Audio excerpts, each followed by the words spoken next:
Hello అండి. ఈ వీడియోలో డిప్లొమా 4th సెమిస్టర్ ఈసీ వాళ్ళకి micro controller and interfacing subject నుండి థర్డ్ యూనిట్లోని ప్రోగ్రామ్స్ పోస్ట్ చేద్దామండి.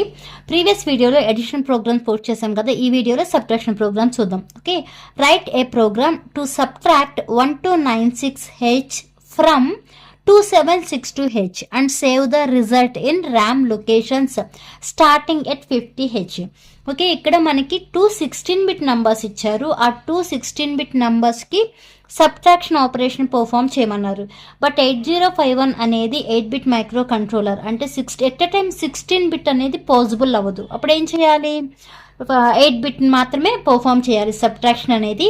అది ఎలా తీసుకోవాలి అంటే ఇక్కడ మనకి ఏమంటున్నారు, write a program to subtract 1296 అంటే 1296ని ఫ్రమ్ 2762 అంటే 2762 నుండి 1296ని సబ్ట్రాక్ట్ చేయమన్నారు. బట్ 16-bit నెంబర్ పాసిబుల్ అవదంటున్నాం కాబట్టి ఇదేమవుతుంది, ఫస్ట్ 16-bit నెంబర్, ఇదేమో సెకండ్ 16-bit నెంబర్. ఇప్పుడు ఏం చేయాలి అంటే ఫస్ట్ బిట్లోని ఈ లోయర్ బైట్ ఏదైతే ఉందో దీన్ని, అలానే సెకండ్ నంబర్లోని లోయర్ బైట్ ఉంది కదా, ఈ రెండింటిని సబ్ట్రాక్ట్ చేయాలి. ఫస్ట్ సబ్ట్రాక్ట్ చేసి వచ్చిన రిజల్ట్ని ఇక్కడ మనకి ఇచ్చారు ఏంటి, save the result in RAM locations starting at 50H. అంటే మనకి 2 రిజల్ట్ వస్తాయని తెలుసు, బట్ స్టార్టింగ్ అనేది 50Hతో స్టార్ట్ చేయాలి రిజల్ట్ అనేది అన్నారు. కాబట్టి ఈ రెండింటికి సబ్ట్రాక్షన్ ఆపరేషన్ పర్ఫామ్ చేసి వచ్చిన రిజల్ట్ అనేది ఎక్కడ స్టోర్ చేయాలి, ఈ 50H అనే లొకేషన్లో స్టోర్ చేయాలి. అది ఇక్కడికి ఒక పాయింట్ కంప్లీట్ అవుతుంది. మళ్ళీ నెక్స్ట్ ఏం చేయాలి అంటే ఫస్ట్ నంబర్లోని సెకండ్ హయ్యర్ బైట్, అలానే సెకండ్ నంబర్లోని హయ్యర్ బైట్, ఈ రెండింటిని సబ్ట్రాక్ట్ చేసి వచ్చిన రిజల్ట్ని దీనికి నెక్స్ట్ లొకేషన్ అంటే 51 అవుతుంది కదా, ఆ 51లో స్టోర్ చేయాలి. దానికి సంబంధించిన ప్రోగ్రామ్ ఇక్కడ రాశాను చూడండి. ఓకే, అలానే క్లియర్ ఏ అని రాయాలా అంటే స్టార్టింగ్ రాసుకోవచ్చు. ఓకే, ప్రోగ్రామ్ ముందు క్లియర్ ఏ అని రాసుకుని స్టార్ట్ చేయొచ్చు. లేదంటే ఆరిజిన్ ORG అని కొన్ని టెక్స్ట్ బుక్లు అలా ఉంటుంది. ఆరిజిన్ అంటే స్టార్ట్ ద ప్రోగ్రామ్ అని, అలా అయినా స్టార్ట్ చేయొచ్చు. లాస్ట్లో ఎండ్ అని రాయొచ్చు. ఇవన్నీ ఏంటంటే బేసిక్స్, అవి మీకు అందరికీ అంటే ఒక్కొక్క బుక్లో ఒక్కోలా ఉంటుంది. ఇక్కడ చూడండి, మూవ్ A,#62H అంటే ఇక్కడ మనకున్న ఈ ఫస్ట్ నెంబర్ ఏదైతే ఉందో ఆ ఫస్ట్ నెంబర్లోని లోవర్ బైట్ అనమాట. ఓకే, ఆ లోయర్ బైట్ని ఇలా అక్యూములేటర్లోకి మూవ్ చేసాము. హ్యాష్ అంటే ఇమీడియట్ అంటున్నాం కదా, అంటే ఇక్కడ నుంచి ఇంకా డైరెక్ట్గా ఈ అక్యూములేటర్లోకి మూవ్ అయిపోతుంది. ఇప్పుడు మనకి ఏలో ఎంత ఉన్నట్టు మూవ్ అయింది కదా, అంటే 62H అనే నంబర్ ఉంది ఏలో. నెక్స్ట్ సబ్ A,#96 అంటే ఈ 96 అనేది ఎక్కడి నుంచి వచ్చింది, సెకండ్ నంబర్లోని లోయర్ బైట్. ఓకే, ఇక్కడ సబ్ A, ఇలా ఇచ్చామంటే దీనికి ఇన్స్ట్రక్షన్ మీనింగ్ ఏంటి అంటే ఇక్కడ ఏలో ఎంత ఉంది, 62H ఉంది, ఇక్కడ ఎంత ఉంది, 96H. ఇప్పుడు ఈ 62లో నుంచి 96ని సబ్ట్రాక్ట్ చేయాలి. సబ్ట్రాక్ట్ చేసి వచ్చిన రిజల్ట్ అనేది ఎక్కడ స్టోర్ అవుతుంది, మనకి అక్యూములేటర్లో స్టోర్ అవుతుంది. ఇప్పుడు 62కి అలానే 96కి హెక్సాడెసిమల్ రిప్రజెంటేషన్ రాయండి. 6 అంటే 0110, 2 అంటేనేమో 0010, అలా 9 అంటేనేమో 1001, 6 అంటే 0110 కదా. మీకు సబ్ట్రాక్షన్ పర్ఫామ్ చేయాలంటే ఫస్ట్ ఏం తెలియాలి, 0 - 0 అంటే 0, 0 - 1 అంటే 1 బరో 1, 1 - 0 అంటే 1, 1 - 1 అంటే 0. ఇవి తెలియాలి. ఓకే, ఇవి తెలిస్తే మీకు సబ్ట్రాక్షన్ అనేది ఈజీ అవుతుంది. ఇక్కడ చూడండి, 0 - 0 అంటే 0, 0. ఇక్కడ 0 - 1 అంటే 1, 1, 0 - 1 అంటే 1, 0 - 1 అంటే 1, ఇక్కడికి 1 వస్తుంది. 1 - 1 0, 1 - 1 0, 1 - 0. ఓకే, ఇక్కడ ఎంత వస్తుంది, 0.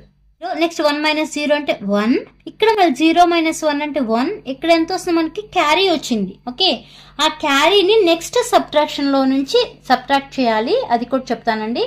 అంటే మనకి ఇక్కడ ఎంత వచ్చింది, 1100 అంటే ఇది C, ఇక్కడ కూడా అంతే 1100 అంటే C వచ్చింది. ఓకే, నెక్స్ట్ అంటే ఇప్పుడు మనకి అక్యూములేటర్లో అంటే ఈ ఏలో ఎంత రిజల్ట్ ఉంది, CC అనే రిజల్ట్ ఉంది. ఇప్పుడు ఈ రిజల్ట్ ఎక్కడ స్టోర్ అవుతుంది, 50H అనే లొకేషన్లో స్టోర్ అవుతుంది. ఎందుకంటే ఇక్కడ ఆల్రెడీ రిజల్ట్ అనేది ఈ 50H అనే స్టార్టింగ్ అడ్రస్లో స్టోర్ చేయమన్నారు కాబట్టి store lower byte result into 50H. ఇక్కడికి ఒక ప్రాసెస్ కంప్లీట్ అయింది. సెకండ్ స్టెప్ ఏంటంటే మూవ్ A,#27H అంటే ఈ ఫస్ట్ నంబర్లోని హయ్యర్ బైట్ని అలానే నెక్స్ట్ సబ్ అక్యుములేటర్లోకి మూవ్ చేసాం. అంటే ఇప్పుడు ఏలో ఎంత ఉంటుంది, 27H ఉంది. నెక్స్ట్ సబ్ ఏ కామా హ్యాష్ 12H. 12H అంటే సెకండ్ నంబర్లోని హయ్యర్ బైట్ ఏంటి 12. ఈ రెండింటికి సబ్ట్రాక్షన్ ఆపరేషన్ పర్ఫామ్ చేయాలి. బట్ ఇక్కడికి వచ్చేప్పటికి ఏమవుతుంది అంటే ఈ 27లో నుంచి 12ని సబ్ట్రాక్ట్ చేసి నెక్స్ట్ మనకి ఇక్కడ క్యారీ వచ్చింది చూసారా, ఆ క్యారీని కూడా సబ్ట్రాక్ట్ చేయాలి. ఓకే, డైరెక్ట్గా మనం సబ్ట్రాక్షన్ చేసేయచ్చు కదా. 27లో నుంచి 12 అంటున్నారు కాబట్టి 7 - 2 అంటే 5, 15లోంచి మళ్ళీ 1 తీస్తే 14 వస్తుంది. మీరు హెక్సాడెసిమల్లోకి రాసి చేసినా కూడా ఆన్సర్ అనేది 14 వస్తుంది. అంటే ఇక్కడ స్టోర్ అయిన ఆన్సర్ ఎంత అవుతుంది మనకి, ఇలా మూవ్ చేసి సబ్ట్రాక్షన్ ఆపరేషన్ పర్ఫామ్ చేసిన తర్వాత వచ్చిన రిజల్ట్ ఏంటి అంటే మనకి 14. ఓకే, ఆ రిజల్ట్ అనేది మళ్ళీ ఇప్పుడు ఎక్కడ మూవ్ చేయాలి, మూవ్ 51 అంటే ఈ లొకేషన్లోకి మూవ్ చేయాలి. Store higher byte result. ఈ హయ్యర్ బైట్ రిజల్ట్ ఎంత అని చెప్పాము, A = 14H ఉంది కదా, ఆ 14Hని ఈ లొకేషన్లోకి మూవ్ చేయాలి. లాస్ట్లో ఎండ్ అని రాస్తే సరిపోతుంది. ఓకే, ఇలా సబ్ట్రాక్షన్ పర్ఫామ్ చేయాలి. ఏం లేదు, మనకేంటంటే ఇచ్చిన లొకేషన్స్ ఎలా కన్సిడర్ చేసుకోవాలి, అలాగే ఏం పర్ఫామ్ చేయాలి, అడిషనా సబ్ట్రాక్షనా, అలా అవన్నీ కొంచెం తెలియాలి అండి. నెక్స్ట్ ఇక్కడ చెప్పే సబ్ట్రాక్షన్ ప్రోగ్రామ్ ఏంటంటే C23 రెగ్యులేషన్ వాళ్ళకి ప్రీవియస్ పేపర్లో అడిగిన ప్రాబ్లం అనమాట ఇది. Write a program to subtract the value 7 to 3CH from value 9 to 1BH. అంటే మనకేమిచ్చారు, 7 to 3CHని దేని నుంచి సబ్ట్రాక్ట్ చేయాలంట, 9 to 1B నుంచి సబ్ట్రాక్ట్ చేయాలి. ఇక్కడ కూడా అంతే, ఇక్కడ ఇచ్చిన 2 నంబర్స్ కూడా 16-bit నంబర్స్, బట్ మనకు కన్సిడర్ చేయాల్సింది 8-bit నంబర్స్. అంటే ఫస్ట్ నంబర్లోని లోయర్ బైట్ అలాగే సెకండ్ నంబర్లోని లోయర్ బైట్ కన్సిడర్ చేసి సబ్ట్రాక్షన్ ఆపరేషన్ పర్ఫామ్ చేయాలి. అలాగే వచ్చిన రిజల్ట్ అనేది ఇక్కడ ఏమన్నారు, DPRలో స్టోర్ చేయండి. డేటా పాయింటర్ అనేది కూడా 16-bit రిజిస్టరే. That data pointer consists of DPH and DPL కదా. DPTR అనేది 16-bit register, that is DPH plus DPL కదా. ఓకే, అంటే ఇది ఒక 8-bit రిజిస్టర్, ఇది ఒక 8-bit రిజిస్టర్.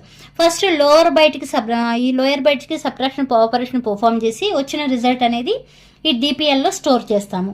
నెక్స్ట్ హయ్యర్ బైట్స్కి సబ్ట్రాక్షన్ ఆపరేషన్ పర్ఫామ్ చేసి వచ్చిన రిజల్ట్ అనేది ఈ DPHలో స్టోర్ చేస్తాము. ఫైనల్గా డేటా పాయింటర్ మొత్తంలో ఏ రిజల్ట్ అనేది స్టోర్ అవుతుందో చూద్దామండి. ఫస్ట్ ఏంటి, move A comma hash 1BH. అంటే ఈ ఫస్ట్ నెంబర్ 9 to 1Bలోని LSB లీస్ట్ సిగ్నిఫికెంట్ బైట్ ఏదైతే ఉందో దాన్ని అక్యుములేటర్లోకి మూవ్ చేసాము. ఇది సోర్స్ అవుతుంది, ఇది డెస్టినేషన్ అవుతుంది, ఇది ఆప్ కోడ్ అవుతుంది, ఈ రెండు కలిపి ఆపరెంట్స్ అవుతాయి. ఓకే, అంటే ఇప్పుడు అక్యుములేటర్లోకి మూవ్ అయింది. ఎంత మూవ్ అయింది, 1B అనేది మూవ్ అయింది. నెక్స్ట్ సబ్ ఏ కామా హ్యాష్ 3CH అంటే ఈ నెంబర్.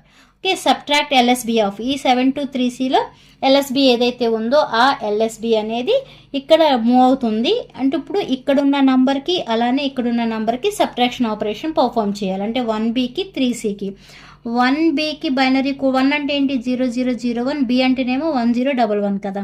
అలానే 3Cకి బైనరీ కోడ్ 0011, C అంటే 11 ఇది. ఓకే, 1 - 0 అంటే 1, 1 0 - 1 అంటే 1, 1 - 1 0, 0 - 1 1 - 0 0 - 1 0, 0 - 1 అంటే 1 1 0 0 అంటే ఇక్కడ కూడా అంతే 1 1 అంటే 1101. అలానే ఆల్ వన్స్ వచ్చింది. 1101 అంటేనేమో D, ఆల్ వన్స్ అంటేనేమో F. ఓకే, DF వచ్చింది. అలానే క్యారీ వచ్చింది. అంటే ఇప్పుడు ఈ ఆపరేషన్ పర్ఫామ్ చేసిన తర్వాత వచ్చిన రిజల్ట్ అనేది ఎక్కడ స్టోర్ అవుతుంది, ఈ అక్యుములేటర్లో స్టోర్ అవుతుంది. ఎంత స్టోర్ అవుతుంది, DF అనే డేటా స్టోర్ అవుతుంది. ఇప్పుడు ఈ రిజల్ట్ని ఎక్కడ స్టోర్ చేయాలి, డేటా పాయింటర్లో స్టోర్ చేయాలి. స్టోర్ ద ఈ లీస్ట్ సిగ్నిఫికెంట్ బైట్స్ ఇక్కడ రిజల్ట్ అనేది DPLలో స్టోర్ చేసాము. ఇక్కడికి ఫస్ట్ ఆపరేషన్ కంప్లీట్ అయింది. నెక్స్ట్ సెకండ్ స్టెప్ ఏంటి అంటే హయ్యర్ బైట్స్ని కన్సిడర్ చేయాలి. హయ్యర్ బైట్స్ని కన్సిడర్ చేయాలంటే ఇక్కడ ఈ ఫస్ట్ నెంబర్ ఉంది కదా, దానిలోని హయ్యర్ బైట్ ఏమో 92, అలానే సెకండ్ నెంబర్లోని హయ్యర్ బైట్ ఏమో 70. ఈ రెండింటిని సబ్ట్రాక్ట్ చేసి నెక్స్ట్ ఇక్కడ మనకి క్యారీ వచ్చింది కదా, ఆ క్యారీని కూడా సబ్ట్రాక్ట్ చేయాలి. ఫస్ట్ 9272 ఉంది కదా, 92లో నుంచి 72ని సబ్ట్రాక్ట్ చేస్తే మీరు ఏం చేస్తారంటే 92ని అలానే 72ని రెండింటిని బైనరీలోకి కన్వర్ట్ చేసి దానిలోని వచ్చిన రిజల్ట్లో నుంచి మళ్ళీ 1 సబ్ట్రాక్ట్ చేయండి. ఓకే, 1 సబ్ట్రాక్ట్ చేస్తే వచ్చిన రిజల్ట్ అనేది ఇక్కడ అక్యుములేటర్లో స్టోర్ అవుతుంది. ఆ రిజల్ట్ అనేది ఓకే ఇక్కడ DPH అంటే డేటా పాయింటర్ హై అనే 8-bit రిజిస్టర్లో స్టోర్ అవుతుంది. ఫైనల్గా మనకి డేటా పాయింటర్లు మొత్తంలో రిజల్ట్ ఎంత ఉంటుంది అంటే FD డిఎఫ్ అనే రిజల్ట్ అనేది స్టోర్ అవుతుంది డేటా పాయింటర్లో. ఓకే, ఇది మీకు స్టోర్ అయ్యింది. ఒకసారి ఇక్కడ ఆపరేషన్ నేను చేయలేదు కానీ మీరు పర్ఫామ్ చేయండి. ఫైనల్గా end of the program. Okay, ఇచ్చిన లొకేషన్స్ని బట్టి అలాగే ఇచ్చిన నెంబర్ని బట్టి సబ్ట్రాక్షన్ ఆపరేషన్ అనేది పర్ఫామ్ చేయాలి. ట్రై చేయండి, ఎగ్జామ్లో వస్తే ట్రై చేయండి కానీ క్వశ్చన్ అలా వదలకండి. అలానే ఇన్స్ట్రక్షన్స్ కూడా కొంచెం చూసుకోండి, అది కూడా కంపల్సరీ ఇన్స్ట్రక్షన్ ఆపరేషన్ మీద ఎస్ఏ క్వశ్చన్ ఉంటుంది. ఓకే, ఈ వీడియో మీకు అర్థమైతే లైక్ చేయండి, షేర్ చేయండి, అలానే సబ్స్క్రైబ్ చేయండి. Thanks for watching.